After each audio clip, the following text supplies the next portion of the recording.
Assalamualaikum warahmatullahi wabarakatuh.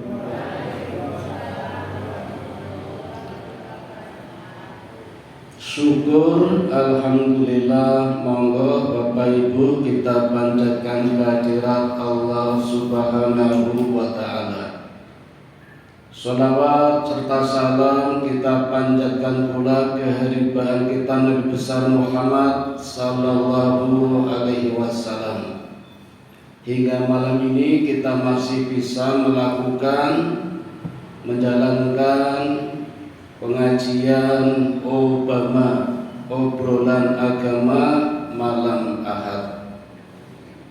Malam ini saya bermaksud akan melanjutkan, syukur-syukur menyelesaikan kisah perjalanan dakwah salah seorang nabi yang masuk dalam kelompok ulul azmi, yaitu Nabi Musa alaihi salatu wassalam, yang sempat terhenti karena tersisipi bulan Ramadan, bulan Syawal, bulan Dzulqa'dah, dan sekarang sudah bulan Dzulhijjah.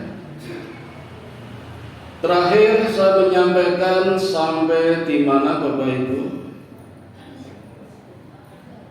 Lali Podo. Seingat saya terakhir menjelang Ramadan saya menyampaikan bagaimana Nabi Musa alaihi salatu wassalam dengan izin Allah mampu menumbangkan kedikjayaan Fir'aun dan bala tentaranya Haman. Tidak hanya itu, Nabi Musa juga dengan kemarahannya atas izin Allah menenggelamkan orang terkaya di dunia ketika itu, namanya Korun, dengan cara likuifasi. Jadi bukan gempa bumi biasa, tapi gempa bumi yang tanahnya bergerak, endut, nyedot. Maka seluruh kekayaan Korun tenggelam di sebuah danau. Danaunya cukup luas dan dalam, sekitar 120 km. Perjalanan Jogja Semarang dengan motor seluas itu danau yang terkenal dengan nama Danau Korun. Disitulah Korun dengan kekayaannya terpendam semuanya. Berapa gudang yang dimiliki Korun? Padahal kunci gudangnya kecil, hanya seujung jari ini. Dan jumlahnya ribuan. Satu gudang, satu kunci. Satu gudang isinya emas, berlian, perak. Padahal kuncinya ribuan, berarti berapa ribu gudang. Dan itu dibawakan oleh 4.000 onta. Setiap karnaval ontanya dikeluarkan semua 4.000. Padahal Nabi Ibrahim cuma 3.000 ontanya. Korun 4.000 onta. Sapinya 4.000. Kambingnya 4.000. Kudanya 4.000. Pengawalnya yang pemuda 300, yang pemudi 300. Tapi kalau pengawalnya tidak ditenggelamkan, hanya harta kekayaannya dengan cara likuifasi. Pertama, tenggelam sebatas mata kaki. Minta tolong, tapi Nabi Musa tidak menghiraukan. Tenggelamkan lagi sampai ke lutut. Minta maaf, Musa tidak memberikan ampunan, sudah sangat terlanjur marah. Tenggelam lagi sampai ke tenggorokan, sampai akhirnya tenggelam semua dengan cara likuifasi.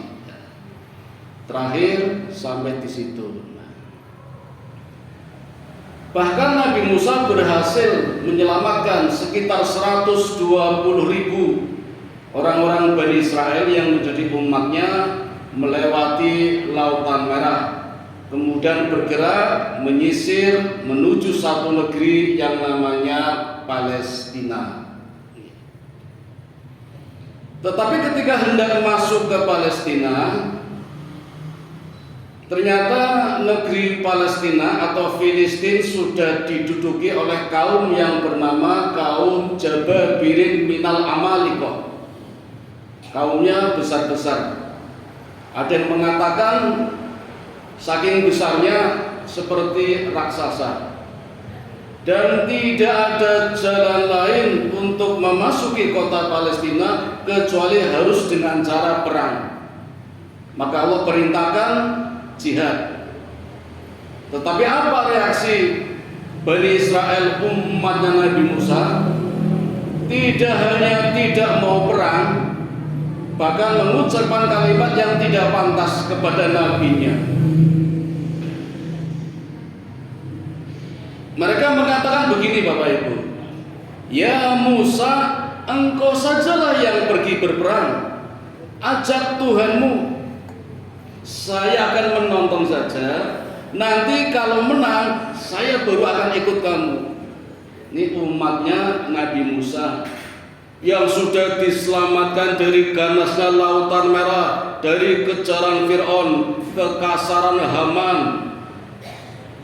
Sama nabinya seperti itu. Sekarang kira-kira ada orang seperti itu enggak, Pak? Banyak, Pak.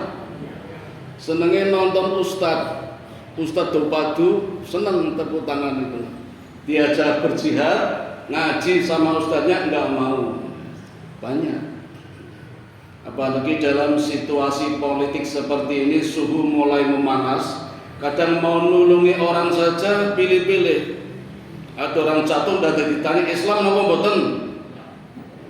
Arep menolongi udah takon. Islam masih tanya Muhammadiyah apa NU? NU masih takon PKB apa P3?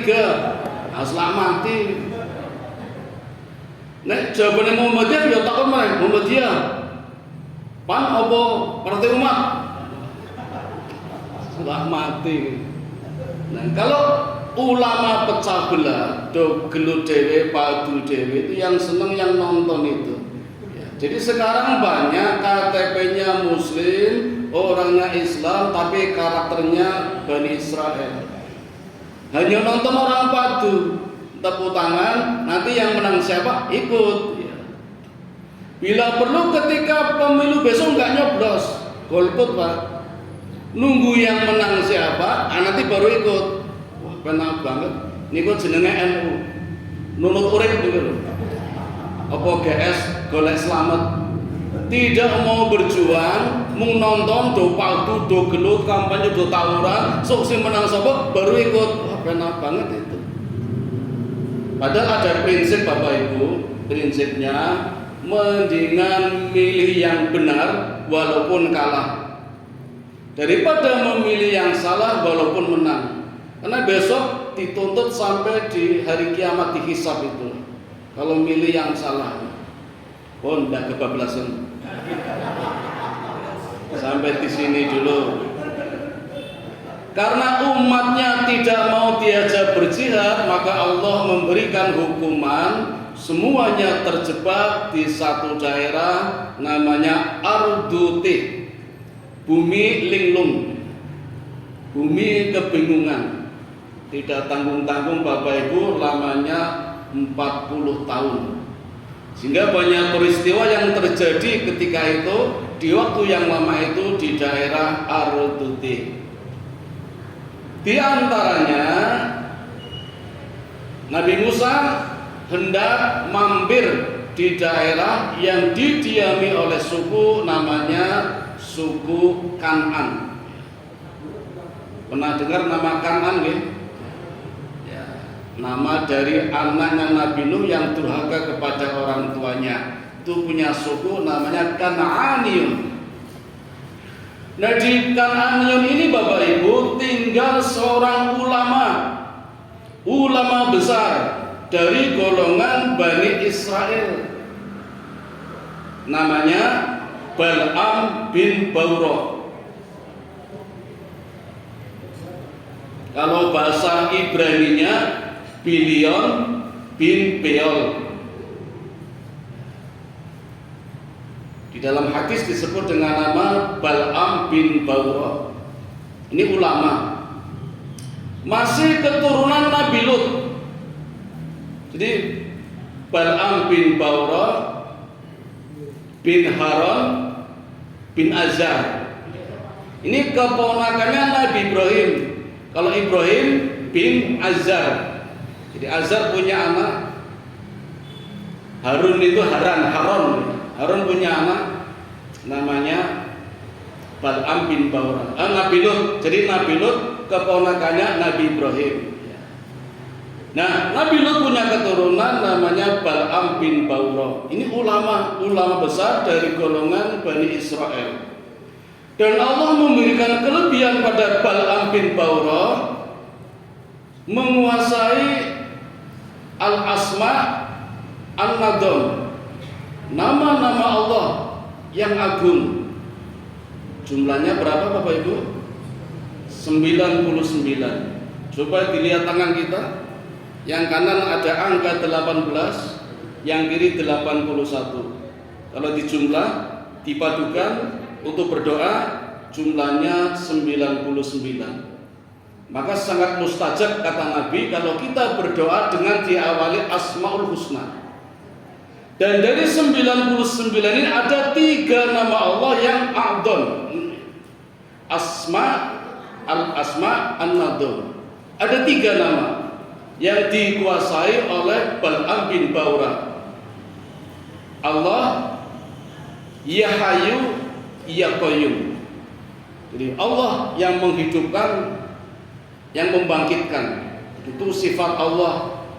Inti nama-nama Allah dari 99 3 itu. Dan itu garis kehidupan kita. Jadi kalau Bapak Ibu membaca garis tangan, itulah garis kehidupan kita. Kalau normal Bapak Ibu, garis tangannya warnanya coklat atau biasa, ini normal. Ya ada penyakit tapi tidak parah. Allah memberikan pelajaran kepada kita, tanda-tanda kita punya penyakit kalau garis tangannya warnanya tidak coklat atau tidak normal. Perhatikan Bapak Ibu, kalau garis tangan kita warnanya merah, diabetes, gula darah. Niki mboten medeni, itu memang garis tangan seperti itu. Kalau malu disembunyikan, lihat sendiri aja, nggak usah ditunjukkan. Saya kemarin cek gula darahnya 150. Kata dokter Emma masih normal. Alhamdulillah. Biasanya 120 saja sudah semutan itu. Kalau panjangan semutan berarti sekitar 120. Ya masih normal tapi ya waspada saja. Kalau garis tangannya pucat, putih, hati-hati, liver. Ini bukan medeni loh nih. Kalau hitam, ginjal. Nah, ini hati-hati ginjal itu. Pun, sampun ya. Betul usah deg-degan. Itu peringatan, petunjuk dari Allah. Allah memberikan isyarat kepada kita lewat nama-nama Allah. Itu ilmu yang dikuasai oleh Bal'am bin Baura. Tidak hanya itu Bapak Ibu, Allah memberikan kelebihan lain. Setiap doanya Bal'am bin Baura tidak pernah tertolak. Jadi selalu dikabulkan, termasuk doa keburukan. Nah, maka di sini terjadi perbedaan pendapat para ulama. Mana mungkin seorang ulama mendoakan keburukan kepada orang lain? Mari kita lihat. Informasi kehebatan Nabi Musa yang mampu menenggelamkan Fir'aun, Haman dan bala tentaranya, kemudian Korun itu sampai ke negeri Kan'aniyun, sehingga Bal'am bin Baura beranggapan jangan-jangan Musa akan datang ke Kan'an menghancurkan suku kami. Itu anggapan dari ulama dari golongan Bani Israel yang bernama Bal'am bin Baura. Awalnya nggak ada masalah, yang ribut malah umatnya. Umatnya takut akan kedatangan Musa, karena Musa ada rencana mampir ke situ. terjebak di Arduti, tidak bisa masuk ke Palestina, umatnya diajak jihad nggak mau, mampir di suku Kan'aniun. Tapi belum masuk ke sana, informasi sudah beredar, suku Kan'aniun tahu semua kehebatan Musa, maka takut kalau nanti Musa datang. Maka umatnya Kan'aniun mengatur siasat bagaimana agar Musa tidak bisa masuk ke suku Kan'aniun. Maka minta tolong kepada Bal'am bin Ba'urah untuk mendoakan keburukan kepada Musa.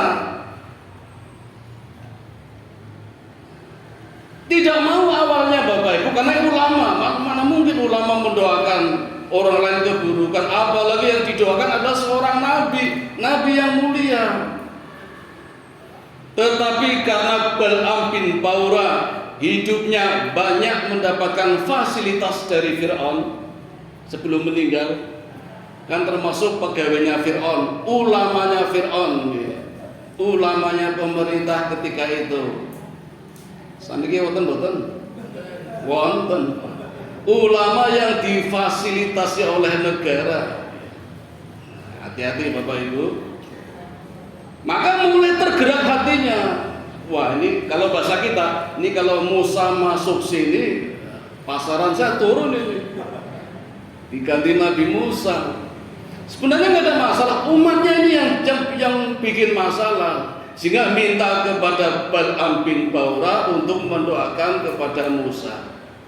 Tentu saja tidak bisa Bapak Ibu, walaupun Allah berjanji selalu mendoakan, mengabulkan doanya Bal'am bin Ba'urah, tapi ini Nabi Musa. Maka apa yang terjadi setiap Bal'am bin Ba'urah berdoa, lidahnya mesti meleset.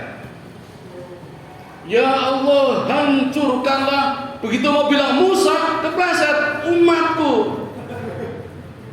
Jadi ya Allah, hancurkanlah umatku, nggak jadi bilang Musa. Ya Allah, berikanlah kebaikan kepada Musa, malah kepleset, harusnya umatku malah Musa itu.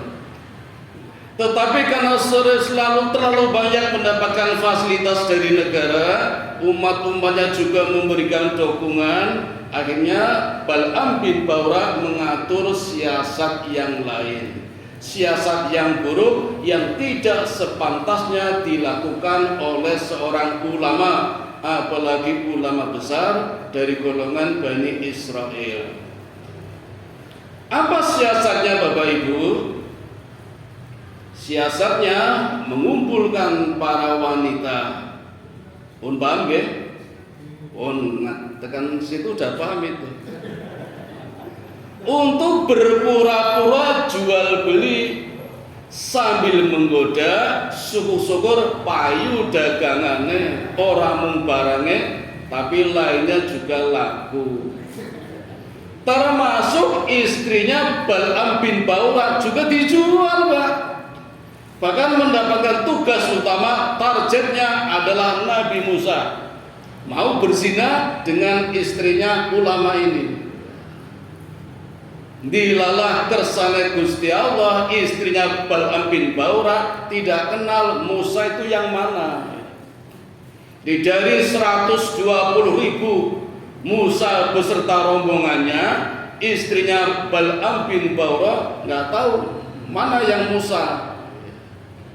Tapi yang jelas Bapak Ibu, setelah melalui perjalanan panjang hari demi hari, tentunya banyak juga yang meninggal, terutama dari kalangan wanita. Sedangkan yang kuat dari kalangan laki-laki tentu haus siapa ya?